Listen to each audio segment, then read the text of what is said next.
안녕하세요. 책 읽어주는 에셀 강미경입니다.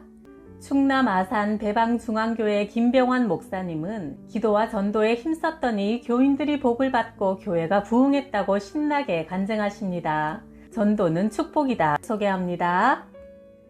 우리 교회 남혜경 권사님은 원래 독실한 불교 신자였다. 절에 열심히 다니며 시주, 공양, 3000배의 열과 성을 쏟았으나 하는 사업마다 성공하지 못했고 늘 일이 풀리지 않았다. 그러던 차에 손자를 봐주러 딸네집에 와서 살게 되었다. 딸과 사위가 믿음이 좋아 엄마를 전도했다. 엄마, 믿으려면 제일 큰 신을 믿어야 해. 이제 우리랑 같이 교회 다니며 하나님을 한번 믿고 의지해봐요. 우리 교회는 열심히 전도하는 교회라 교인들이 복을 받아요. 원래 이런저런 사업을 했던 어머니는 절에서 새벽 예불 드리던 그 열심으로 새벽마다 하나님께 기도드리기 시작했다. 하나님, 손자만 보고 있자니 심심하고 용돈 타서 쓰자니 미안하니 사업장 하나 열어주세요. 그 무렵 교회 근처에 문 여는 족족 오래 못 가 다 문을 닫고 마는 속칭 안 되던 가게가 매물로 나왔다. 권사님은 그 작은 가게를 빌려 반찬 가게를 시작했다. 가게 이름을 우리 아이 반찬이라 정하고 목사님을 모시고 개업 예배를 드린 후 사업을 시작했다. 남 권사님은 초신자임에도 불구하고 첫 달 수입인 첫 열매와 11조를 구별하여 드렸다. 손맛도 일품이라 반찬은 슬슬 입소문을 타더니 새벽에 만들어 진열장을 가득 채운 반찬은 저녁이 오기 전에 싹 동이 나버렸다. 대박이 났다. 그러자 권사님이 말했다. 하나님 잘 믿고 섬기면 복 주신다고 하더니 정말이네요. 전도 헌금, 구제 헌금도 따로 구별하여 기쁘게 드리고 싶어요.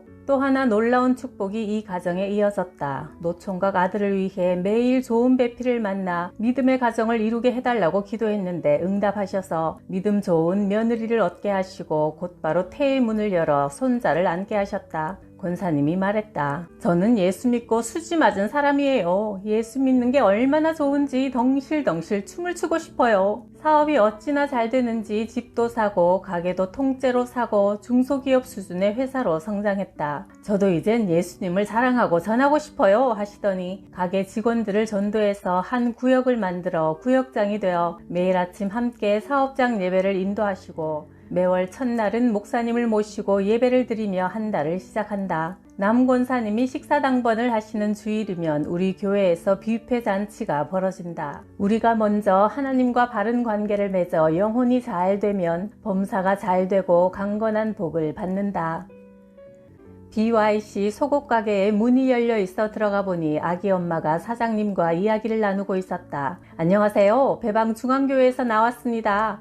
아휴, 아기가 참 이쁘네요. 인사를 나누며 아기를 보니 눈이 이상했다. 아기 엄마가 말했다. 태어날 때부터 시각 장애가 있는데 한쪽 눈은 신경세포가 죽었고 한쪽 눈은 각막 이식을 받아야만 볼 수 있다고 해요. 기증자가 있어야 수술을 하는데 대기자가 너무 많아 평생 기증을 못 받을 수도 있대요. 나는 마음이 너무 아파 그 자리에서 기도하자고 하며 무릎을 꿇고 간절히 눈물로 기도했다. 이 아이를 창조하신 하나님, 죽은 신경세포가 살아나게 하시고 한쪽 눈도 빨리 수술하여 잘 볼 수 있도록 도와주세요. 그리하여 하나님의 살아계심과 능력을 우리 모두 보게 하시고 하나님만 섬기는 믿음의 가정으로 세워 주옵소서. 아기 엄마가 눈물을 흘리며 말했다. 제가 사실 젊을 때는 신앙생활을 잘 했어요. 그런데 믿지 않는 남편을 만나 결혼한 후 하도 핍박을 받아 교회도 못 다니고 하나님을 잊고 살았는데 내 죄 때문에 우리 아이가 이런 장애를 입고 태어난 것 같아 너무 마음이 아파요. 내가 말했다. 이 병이 오히려 하나님께 영광 돌리는 축복의 도구가 될 겁니다. 우리 함께 일주일 동안 작정기도 합시다. 매일 새벽 기도회에 나오세요. 일주일 뒤 기쁜 연락이 왔다. 목사님, 아기가 기증자를 만나 수술하게 되었어요. 더 놀라운 건 죽었던 한쪽 눈의 신경도 기적적으로 살아났다고 의사가 말했어요. 하나님께서 치료하셨어요. 전도자에게 하나님은 이렇게 초자연적인 역사로 전하는 복음이 진리임을 증거하시고 새 힘을 주신다.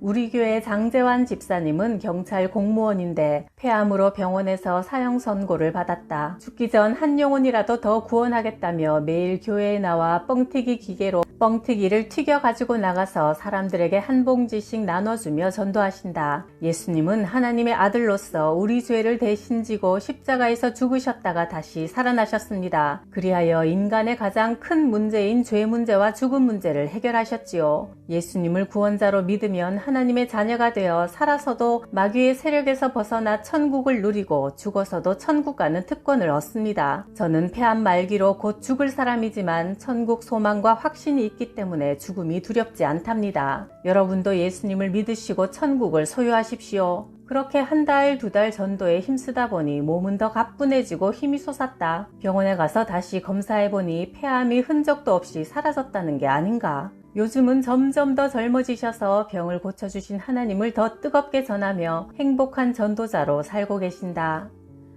박용순 권사님은 대장암에 걸렸다. 우리 교회는 매주 화요일 토스트 600개를 구워 나누어 주며 전도한다. 주변에 구수한 냄새가 온 천지를 진동하면 아침 시간 출근하던 많은 사람들이 다가와 맛난 토스트를 먹고 감사해야 한다. 그러자 교회에 대한 세상 사람들의 반응이 좋아져 택시기사, 공무원들, 경비 아저씨들이 새로 이사온 분들에게 앞다투어 배방중앙교회를 소개한다. 배방중앙교회가 사랑이 넘치는 참 좋은 교회입니다. 거기 나가면 축복받는데요. 박용순 권사님은 대장암에 걸린 몸으로도 이 토스트 전도를 매주 화요일마다 열심히 섬기셨는데 대장암이 나아버렸다.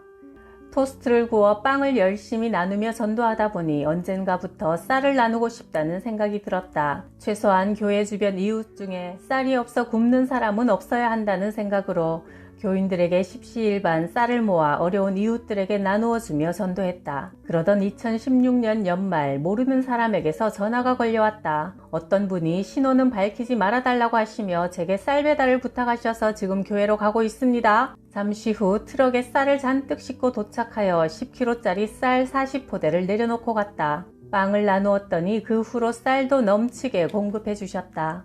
전도는 나가면 있고 안 나가면 없다. 현장에 나갈 때 주님이 예비하신 영혼들이 있다. 가장 큰 복은 성령님이 주시는 기쁨이다. 전도하고 와서 내 마음에 하늘의 평안과 기쁨이 넘칠 때면 목회하길 참 잘했다는 생각이 든다. 우리 교회는 1997년 내가 개척한 후 50평 예배당에 수십 명 모이는 작은 교회였는데 이렇게 전도에 힘쓰면서부터 부흥하여 지금은 300여 명이 출석한다. 허허벌판 산비탈 아주 값싼 땅을 사서 50평짜리 예배당을 짓고 전도에 집중하는 교회라는 표어를 내걸고 온 교인들과 함께 전도에 힘쓰자 어느 날 희한한 일이 일어났다. 한적했던 시골 마을이 갑자기 시끄러워지더니 교회 주변에 대규모 아파트 단지가 들어오기 시작한 것이다. 주변 목사들은 내가 개발 정보에 훤히 밝아서 미리 선점했다고들 했지만 나는 부동산의 부자도 모르고 동사무소에 아는 공무원 하나 없다. 그저 영혼 구원에만 관심이 있을 뿐이었는데 매일 대형 크레인이 움직이고 수많은 트럭들이 분주하게 드나들더니 우리 교회를 중심으로 커다란 도시가 들어서고 있었다. 2008년 11월 입당 예배를 드렸다. 이때부터 우리 교회는 더욱 전도의 불이 붙어 우리 부부와 교인들은 하루도 빠짐없이 새로 입주하는 아파트 단지를 드나들며 전도했고 교회는 새로운 사람들로 넘쳐나 매주 300여 명 이상의 성도들이 함께 예배드리는 재미있고 건강하고 행복한 교회가 되었다. 교회가 부흥되면 목회보다 더 신나는 일이 없고 교회가 부흥하지 않으면 목회보다 어려운 것이 없다. 교회 부흥의 비결은 기도와 전도에 힘쓰는 것뿐이다. 새벽 기도회를 1, 2부로 하니 교회의 기도 소리가 끊이지 않고 기도로 성령 충만하여 가슴이 뜨거워진 교인들이 나가서 전도할 때 말의 능력이 나타나 열매를 맺는다. 부부전도왕 류순옥 최진호 집사님의 전도는 축복이고 희망이다 소개합니다.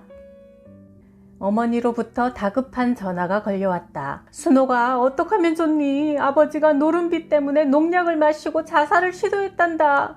전화를 끊자마자 회사 예배실로 달려가 기도했다. 하나님, 우리 아버지 제발 살려주세요. 제가 아버지를 위해 더 기도하지 않고 더 열심히 복음을 전하지 못한 것을 용서하시고 한 번만 더 기회를 주세요. 눈물의 기도를 저녁도 먹지 않은 채 계속 드리던 중 예전에 함께 신우회 활동을 열심히 하던 언니가 생각났다. 언니는 전도사님을 만나 결혼하면서 회사를 그만두고 인천에서 개척교회를 시작했다. 나는 너무 답답하고 힘들어 언니에게 전화를 걸었다. 순호가 우리 같이 부모님을 뵈러 신방 가자. 아버지의 노름빛이 얼마나 되는지 한번 물어봐.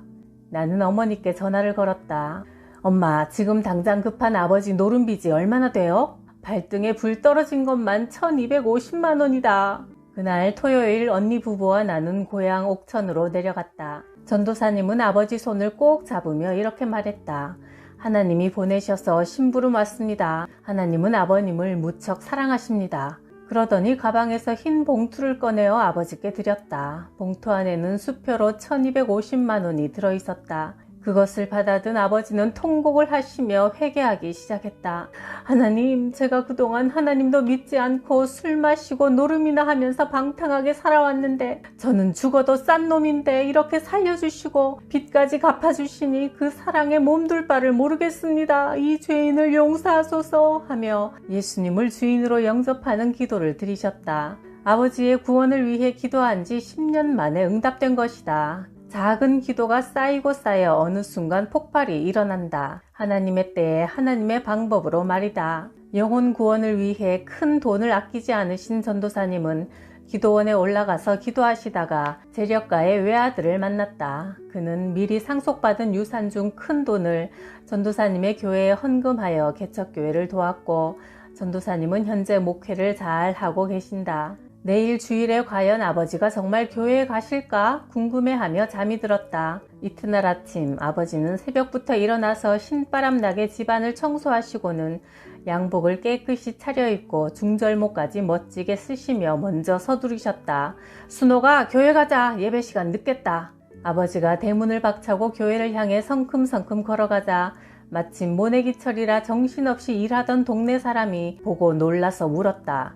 지만이 형, 그렇게 잘 차려입고 어디 가세요? 나 교회 간다. 교회요? 허허, 해가 서쪽에서 뜨겠네요. 순옥이 교회 다닌다고 그렇게 빗자루로 두들겨 패시던 양반이 교회를 다 가시고. 아버지가 교회 가신다는 말에 온 동네가 떠들썩했다. 우리는 종갓집이라 1년에 14번 제사를 지냈고 제사가 있을 때마다 음식을 많이 장만해서 맨 꼭대기 집부터 아랫집까지 돌렸다. 그런데 그 류씨 집안 유명한 장손이 지금 딸내미하고 교회를 간다니 온 동네의 뉴스거리였다. 그 뒤 아버지는 그동안 섬겨왔던 신주단지와 우상들을 모두 불태워버리고 모든 제사를 예배로 바꾸셨다.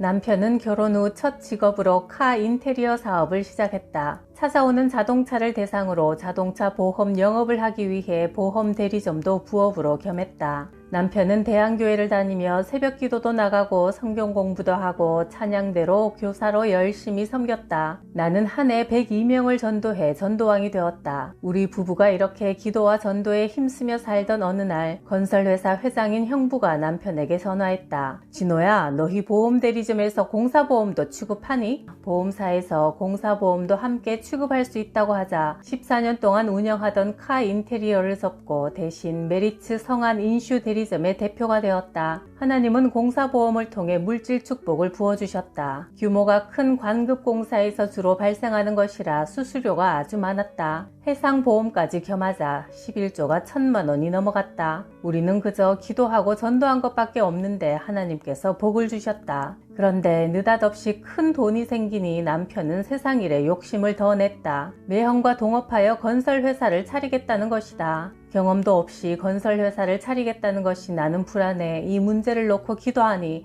하나님은 하지 말라고 응답하셨다. 나는 우리 길이 아니라고 극구 말렸지만 남편은 건설회사를 통해 더 돈을 많이 벌면 하나님께 헌금도 더 많이 하고 봉사도 더 열심히 하겠다고 장담하며 하나님보다 부자 매형을 더 의지하고 유산으로 물려받은 건물을 담보로 대출을 받아 건설회사를 차렸다. 그러나 경험이 없으니 입찰가 조정을 못해 공사 입찰을 받지 못했고 어쩌다 일을 맡아 공사를 해도 적자였다. 결국 통장 잔고가 마이너스가 되자 남편은 스트레스로 원형 탈모가 생기고 얼굴은 흑빛으로 변하고 매일 한숨만 쉬고 밥도 제대로 못 먹었다. 하나님의 응답이 없었는데도 인간적인 욕심으로 사람만 의지하여 서두른 것이 불찰이었다. 그제서야 남편이 말했다. 우리 다시 본질로 원점으로 돌아가자. 새벽 기도도 더 열심히 하고 주일학교 봉사도 열심히 하고 전도도 열심히 하고 하나님의 일을 더 열심히 하자. 하나님은 고난을 통해 철저하게 하나님만 신뢰하는 법을 가르쳐 주셨다. 남편과 나는 부산 극동방송 주최로 청년 청소년을 위한 거룩운동인 샤우팅 집회를 섬겼고 통장에 남아있던 전재산 200만 원을 하나님께 심기로 했다. 그런데 일주일 뒤 공사보험 수수료로 큰 돈이 입금되었다. 하룻밤만 지나면 부도 위기에 처할 판인데 그날 오전 8시에 입금되었다는 문자가 떴다.